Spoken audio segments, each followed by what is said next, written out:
और सबसे पहले बड़ी खबर का जिक्र, दिल्ली में 70 सीटों पर वोटिंग खत्म हो चुकी है। शाम 5 बजे तक 57.70% वोटिंग हुई है। सबसे ज्यादा नॉर्थ ईस्ट दिल्ली में मतदान हुआ है। आपको बता दें 63.83% मतदान हुआ है। तो नॉर्थ ईस्ट का जिक्र किया जा रहा है, जहां पर बढ़ चढ़ करके लोगों ने हिस्सा लिया है इस लोकतंत्र के महापर्व में और अपने मताधिकार का इस्तेमाल किया है। नॉर्थ ईस्ट में सबसे ज्यादा मतदान हुआ है। आपको बता दें 5 बजे तक 57.70% मतदान हुआ है। 6 बजे तक मतदान होना था, मतदान हो चुका है। हालांकि अभी भी लंबी लंबी कतारें हैं, लोग लाइन में लगे हुए हैं। जो पहले से ही लाइन में लगे थे वो अपने मताधिकार का इस्तेमाल कर सकेंगे। इसके बाद जो है अब नहीं। और ये जो एग्जिट पोल आए हैं, ये इसके मुताबिक आखिर क्या स्थिति बनती हुई नजर आ रही है, इसका सबसे पहले जिक्र कर लेते हैं। मैट्राइज के हिसाब से बीजेपी को 35 से 40 सीट मिलती हुई नजर आ रही है।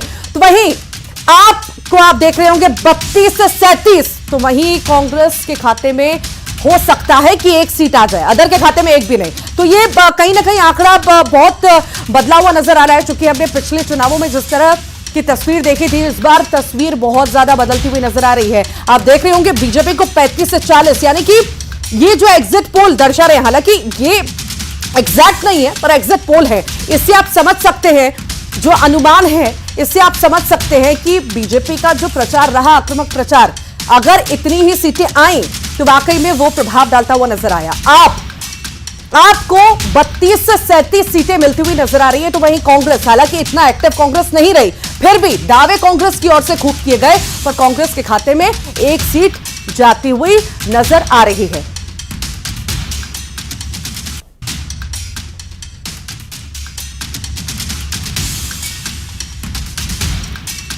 तो दिल्ली की 70 सीटों पर चुनाव आज हुआ है, समाप्त हो चुका है चुनाव। और मैट्राइज के हिसाब से आप ये तस्वीर देख रहे हैं, एग्जिट पोल का हम जिक्र कर रहे हैं। बीजेपी के खाते में 35 से 40 सीट जाती हुई नजर आ रही है। आपके खाते में 32 से 37 सीटें जाती हुई नजर आ रही है। कांग्रेस का अगर हम जिक्र करें तो एक सीट कांग्रेस के खाते में जाती हुई नजर आ रही है। अदर के पास कुछ भी नहीं है, अन्य के खाते में कुछ भी नहीं जा रहा है। इस बार बड़ा बदलाव हम ये देख रहे हैं कि जो कई सारी जगह पर, और जो आंकड़ा केजरीवाल ने पिछले चुनाव में जो बहुमत मिली थी, वो इस बार मिलती हुई नजर नहीं आ रही है। एग्जिट पोल के हिसाब से हम आपको बता रहे हैं कि इस बार कहीं ना कहीं जो दमखम है वो आपका आम आदमी पार्टी का वो कम होता नजर आ रहा है। बीजेपी ने जो प्रचार प्रसार किया, इतने दिनों तक दमखम जो दिखाया, कहीं ना कहीं उसका असर भी हम देख रहे हैं। इसलिए बीजेपी के खाते में कहा जा रहा है कि 35 से 40 सीट जा सकती है। और बीजेपी लगातार दावा भी करती आ रही है कि इस बार कुछ भी हो जाए, आप देखिएगा,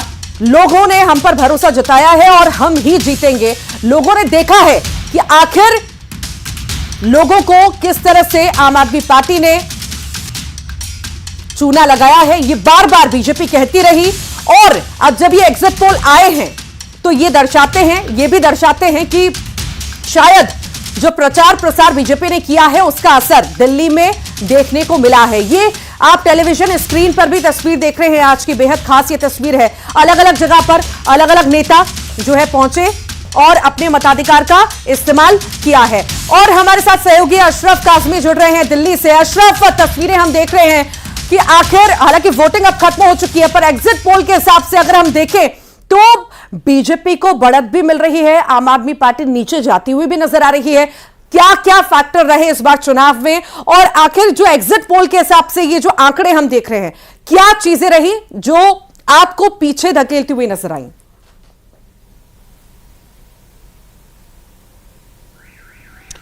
देखिए ऋतु, जो आंकड़े हैं एग्जिट पोल के, वो तो साफ दिखा रहे हैं कि भाजपा का हाथ ऊपर है। वो हालांकि वो भी अभी जो पूर्ण बहुमत की हो, जो जादुई आंकड़ा होता है 46 का, वहां तक नहीं है, उससे नीचे ही है। लेकिन ये है कि वो आम आदमी पार्टी से ज्यादा सीटें एग्जिट पोल में उसके पास हैं। 35 से 40 सीटें ऊपर भाजपा को दिखाया गया है, जबकि 32 से 37 सीटें के करीब आम आदमी पार्टी के पक्ष में। लेकिन ऋतु, यहाँ पे एक बात ये भी देखने वाली है कि जो वोटिंग परसेंटेज है वो बढ़ा है।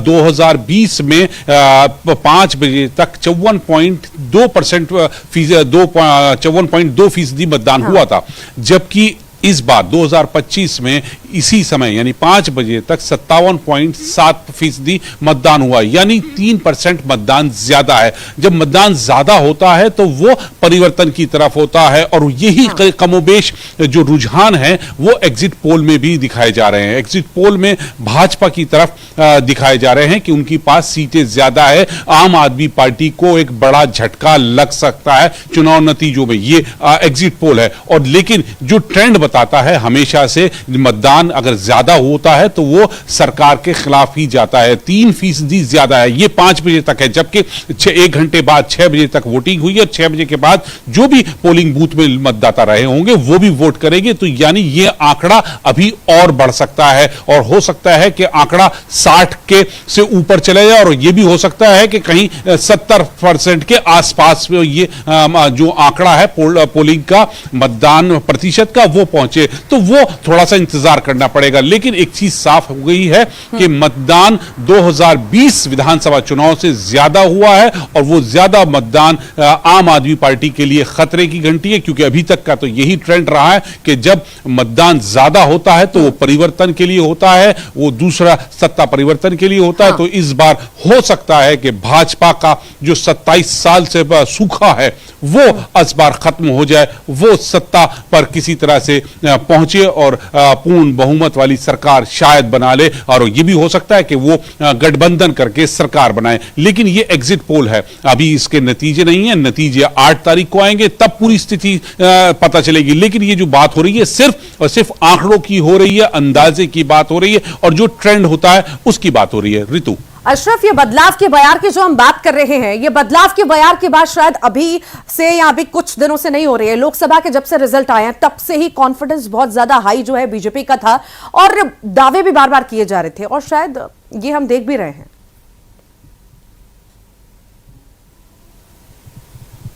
देखिए ऋतु, ऐसा नहीं है। 2019 में चुनाव हुए थे लोकसभा के, तब भी भाजपा के पास पूरी सातों की सातों सीटें थी। लेकिन उसके 1 साल बाद 2020 में विधानसभा चुनाव है, लेकिन बंपर जीत आम आदमी पार्टी को मिली थी।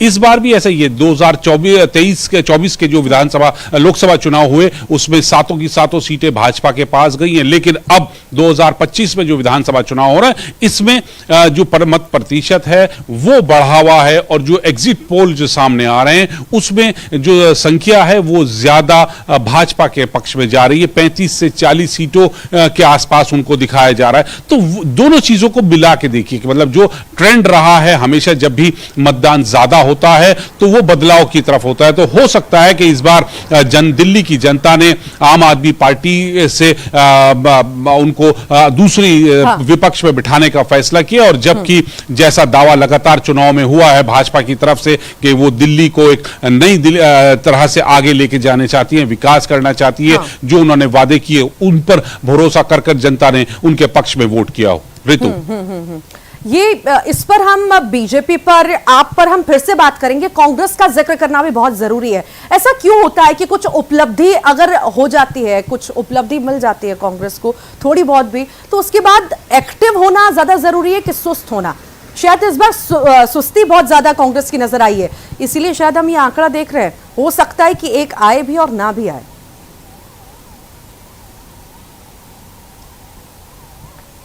देखिए कांग्रेस का यहाँ बहुत बुरी हालत है। जब से शीला दीक्षित यहाँ से गई है उसके बाद से कांग्रेस की दिल्ली में जो स्थिति है सब जानते हैं, बहुत खराब है, और करीब कमोबेश पूरे देश में है। लेकिन अभी 2024 के जो विधानसभा लोकसभा चुनाव हुए थे इनको मजबूती मिली, ये एक अच्छा इन्होंने काम किया। लेकिन अब जैसा 2025 के विधानसभा चुनाव में इनको प्रदर्शन करना चाहिए था वो उस तरह से वो नहीं कर पाए। जिस तरह से इनको एक्टिव होना चाहिए, जैसे भाजपा ने बहुत मजबूती के साथ चुनाव काफी पहले से तैयारी कर दी थी और तमाम बड़े नेताओं को यहां दिल्ली में उतार दिया था, इस तरह की तैयारी न तो कांग्रेस में नजर आई, ना ही उनके तरह बड़े चेहरे जो हैं वो चुनाव मैदान में उतरे। हां, आखिर में जरूर कुछ लोगों ने यहां पे, चाहे वो राहुल गांधी हो, प्रियंका गांधी हो, कांग्रेस अध्यक्ष मल्लिकार्जुन खड़गे हो, वो तमाम यहां आए और उन्होंने प्रचार किया। कांग्रेस के जो बताया जा रहा है, जो नजर भी आया है, वो यह आया है कि कांग्रेस के जो कैंडिडेट है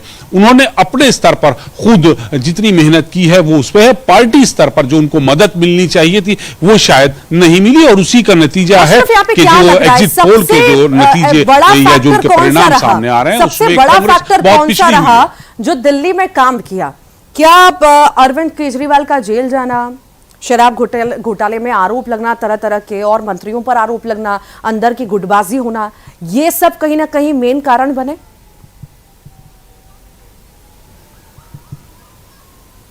बिल्कुल, देखिए भाजपा ने इसी को मुद्दा बनाया है, भ्रष्टाचार, और अरविंद केजरीवाल समेत तमाम उनके जो बड़े नेता थे वो जेल गए, और इसी चीज को लोगों पर उन्होंने ज्यादा प्रमुखता से या ये भी कह सकते हैं अशरफ कि शायद या ये भी कह सकते हैं अशरफ कि शायद अरविंद केजरीवाल जेल गए तो पार्टी शायद कमजोर हो गई, जो शायद सपोर्ट मिलना चाहिए था, गाइडेंस मिलना चाहिए था, वो नहीं मिल पाया, और अरविंद केजरीवाल के जेल जाने के बाद अंदरूनी गुटबाजी शुरू हो गई, उस वजह से भी ऐसी स्थिति बनी।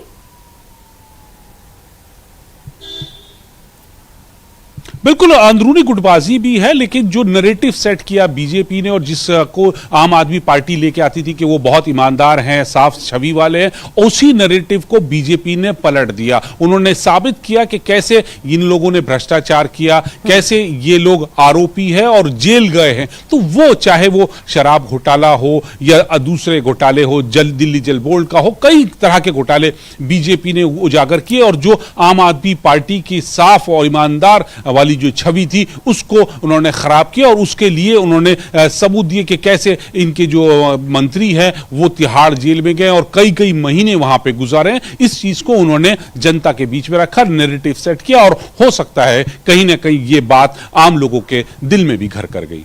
जी वाकई, और ये तो घर कर गई, पर यहाँ पर ये भी हमने देखा कि बीजेपी ने जितना ज्यादा एक्टिवनेस यहाँ पर दिखाई और इतनी सारी रैलियां की, चाहे वो पीएम ने की हो, गृह मंत्री ने की हो, राष्ट्रीय अध्यक्ष ने की हो, योगी आदित्यनाथ ने की हो, इसका भी बहुत अच्छा खासा असर हमने अशरफ देखा है।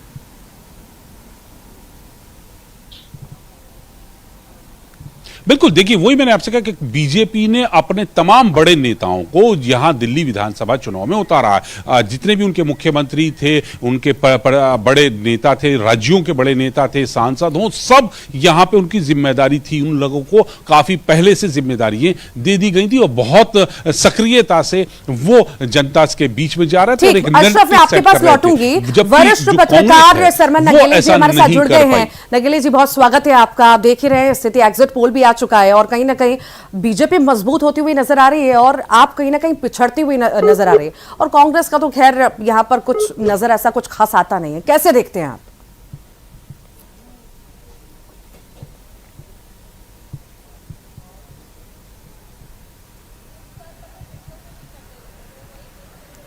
नगेली जी, आपको मेरी आवाज मिल पा रही है? ठीक, फिर से मैं आपके पास लौटूंगी। शायद कोई नेटवर्क इशू है, इस वजह से बातचीत हमारी नहीं हो पा रही है। लगातार अशरफ हमारे साथ जुड़े हुए हैं। अशरफ, सिर्फ यही मुद्दा नहीं था, और भी कई सारे मुद्दे थे जिसको लेकर के लगातार बीजेपी भुना भी रही थी। चाहे सेफ्टी का अगर हम बात करें, सेफ्टी को लेकर लगातार बातें उठती रही हैं दिल्ली में, और इसको लेकर के एक दूसरे पर आरोप, चाहे बीजेपी आप पर आरोप लगाए, चाहे आप बीजेपी पर आरोप लगाए, पर यहां पर हल इसका निकलता हुआ दिखाई नहीं दिया। अशरफ, अब बिल्कुल देखिए, जो महिला सुरक्षा की बात थी तो वो तो थी, लेकिन इसके लिए हमेशा से यहाँ पर आम आदमी पार्टी की जो थी वो पूरी तरह से ये मुद्दा केंद्र सरकार के पाले में डाल देती थी, क्योंकि क्या जो लॉ एंड ऑर्डर की बात है वो केंद्र सरकार के पास है। जबकि यहाँ पर दूसरा एक जो मुद्दा था प्रदूषण का था, यमुना की सफाई का था, वो जो था उसको बीजेपी ने और अच्छे से यहाँ पे भुनाया है। प्रदूषण उसी का जस का तस बना है, यमुना उसी तरह से गंदी हुई हुए। लगातार यमुना में जी आप तस्वीरें देखते हैं कि कैसे झाग है उसमें, चाहे वो छठ पूजा के दौरान की हो या उसके बाद की स्थिति हो। तो ये मुद्दा जो है वो बहुत आम लोगों के दिलों में है, उनसे जुड़ा हुआ है, क्योंकि यमुना से आस्था का मामला जुड़ा होता है। तो वहां कहीं ना कहीं लोग बाग यकीन करते हैं, क्योंकि 10 साल से पिछले अरविंद केजरीवाल को मौका दिया जा रहा था और उन्होंने कहा था कि हम 5 साल में यमुना को साफ कर देंगे, यहां पर बोटिंग होगी, जबकि ऐसा कुछ नहीं हो पाया। तो ये चीज जो है वो नहीं कर पाए। तो और बीजेपी ने इसको खूब अच्छे से भुनाया, जनता के बीच में रखा, उनके भ्रष्टाचार की बातें रखी, उनके झूठे वादों की बात रखी। तो जो नैरेटिव उन्होंने बीजेपी ने सेट किया उसकी तरफ जो मतदाता हैं वो रुझाया, उनका रुझान बढ़ा, उन्होंने यकीन किया और उसी का शायद नतीजा ऋतु कि जो एग्जिट पोल के नतीजे आ रहे हैं वो भाजपा के पक्ष में आ रहे हैं और आम आदमी को थोड़ा झटका लगता नजर आ रहा है। हालांकि जितनी सीटें 32 से 37 सीटों के पर आम आदमी को दिखाया जा रहा है और 35 से 40 में भाजपा है, तो ज्यादा फर्क नहीं है इन सीटों को भी अगर आप देखें एग्जिट पोल के तो 3 सीटों का। लेकिन ये है कि हां भाजपा के पक्ष में वोट ज्यादा हुआ है और एक ट्रेंड रहता था जैसा कि जब मतदान ज्यादा होता है तो उसका मतलब यही है कि जनता सत्ता परिवर्तन चाहती है। और इस बार भी जो 5 बजे तक के आंकड़े हमारे पास हैं वो साफ बता रहे हैं कि 2020 से 3% ज्यादा मतदान हुआ है, तो यानी ये सत्ता परिवर्तन की तरफ है। ऋतु ठीक ठीक ठीक। सरमन नगेली जी हमारे साथ जुड़े हुए हैं, वरिष्ठ पत्रकार हैं। सरमन जी, आपको मेरी आवाज मिल पा रही है? मिल रही जी, जैसी तस्वीर अभी हम देख रहे हैं, कहीं ना कहीं बीजेपी को बढ़त मिलती, आप पिछड़ती हुई नजर आ रही है, किस तरह से देखते हैं? देखिए, जिस तरह से देश के प्रधानमंत्री माननीय नरेंद्र मोदी जी और गृह मंत्री अमित शाह जी और जेपी नड्डा जी जो चुनाव जीतने की रणनीति पर काम करते हैं, वो उनकी लगातार रणनीति सफल होती दिख रही है। चाहे मध्य प्रदेश के जो या राजस्थान या दिल्ली के चुनाव हुए, अभी महाराष्ट्र के चुनाव हुए, फिर लोकसभा चुनाव में, तो लगातार उनकी रणनीति सफल हो रही है। और अभी तो उनका एक अच्छा एक माहौल चल रहा है पूरे देश में, तो जो अभी रुझान आ रहा है उस रुझान के अनुसार तो कह सकते हैं एक जो आपका एग्जिट पोल है कि उनकी सरकार बनती हुई दिख रही है। लेकिन मेरा यहाँ ऋतु जी एक दूसरा मानना है। मैं चूंकि ओपिनियन पोल और सर्वेक्षण और भारतीय चुनावी सर्वेक्षण पर थोड़ा सा स्टडी कर रहा हूँ, मैं लंबे समय से कर रहा हूँ, कुछ काम भी चल रहा है मेरा किताब का। जाने माने लेखक निक मून ने अपनी पुस्तक opinion poll history theory and practice में लिखा है कि जनमत सर्वेक्षण अच्छे या बुरे के लिए लोकतांत्रिक प्रक्रिया में अंतर्गुंफित होते हैं। ये चुनाव को भेड़चाल के स्तर तक या रेस्कैप स्तर तक गिराकर पूरे लोकतंत्र को दूषित करते हैं। मेरा मानना है कि मत सर्वेक्षणों के चुनाव अभियान और वास्तविक मतदान पर पड़ने वाले प्रभावों की जांच होना चाहिए। यह सवाल इसलिए उठता रहा है कि पारदर्शिता इनमें का पहलू नहीं होता है, एकदम विपरीत नजर आते हैं। लेकिन जो पिछले चुनाव हुए हैं राज्यों के, उनमें सर्वेक्षण सही भी साबित हुए, कहीं कहीं गलत भी साबित हुए, जैसे लोकसभा चुनाव के संदर्भ में देखे अपन। तो अभी कहना मुश्किल है, लेकिन एक मोटे तौर पर देखा जाए तो उसमें यही तस्वीर निकल कर आती है कि सर्वेक्षण आमतौर पर सही साबित होते हैं। पुराने संदर्भों को देखेंगे, उत्तर प्रदेश के चुनाव को देखेंगे या बाकी चुनाव को, तो थोड़ा सा स्थिति उसमें भिन्न हो जाती है। एक दूसरा मेरा एक और कहना है कि जिस तरह से केंद्र की योजनाएं आपसे आपके पास लौटूंगी। गुलरेज शेख साहब हमारे साथ जुड़ गए हैं। गुलरेज जी, अब तो बीजेपी की सरकार बनती हुई एग्जिट पोल में नजर आ रही है, किस तरह से देखते हैं? क्या जो आपके नारे रहे, वादे रहे, शायद वही उसका ही असर दिख रहा है क्या?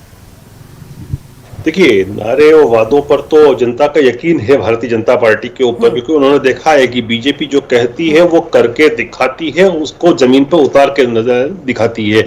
लेकिन यहाँ पर एक फैक्टर और है कि केजरीवाल और आम आदमी पार्टी का झूठ की कलाई जो है वो एक्सपोज हो चुकी है, खुल चुकी है, और जनता में ये लोग आज की तारीख में बदनाम लोगों की श्रेणी में आते हैं, जिनको जनता मानती है कि ये झूठे भी हैं, ये वादे भी तोड़ते हैं, ये कसमें भी तोड़ते हैं, अपने बच्चों के सर पे हाथ रख के खाई कसमों को भी तोड़ते हैं, और ये भ्रष्टाचारी भी है। और शराब में इन्होंने जिस तरह से घोटाला किया, पूरी जनता जो थी, दिल्ली की आवाम थी, वो इनसे चिड़ी हुई थी। यहाँ तक कि आप ऑटो में बैठो, आप ऑटो चालक से पूछो, आप झुग्गी झोपड़ियों में जाओ, तो वो लोग भी इनसे बिल्कुल चिड़े हुए थे। तो एंटी इनकम्बेंसी जिसको कहते हैं, मैं एंटी इनकम्बेंसी नहीं कहूंगा, मैं कहूंगा इनके प्रति जो घृणा थी वो चरम पर थी। और बिल्कुल मैं आपको एक बात खुशी और उत्साह शायद भी चुनाव सूखे खत्म होने की है। बहुत बहुत शुक्रिया आप सभी का, बहुत बहुत शुक्रिया आप सभी का हमारे साथ जुड़ने के लिए। और इसी के साथ ही फिलहाल के लिए यहाँ रुक रहे हैं एक छोटे से ब्रेक के लिए।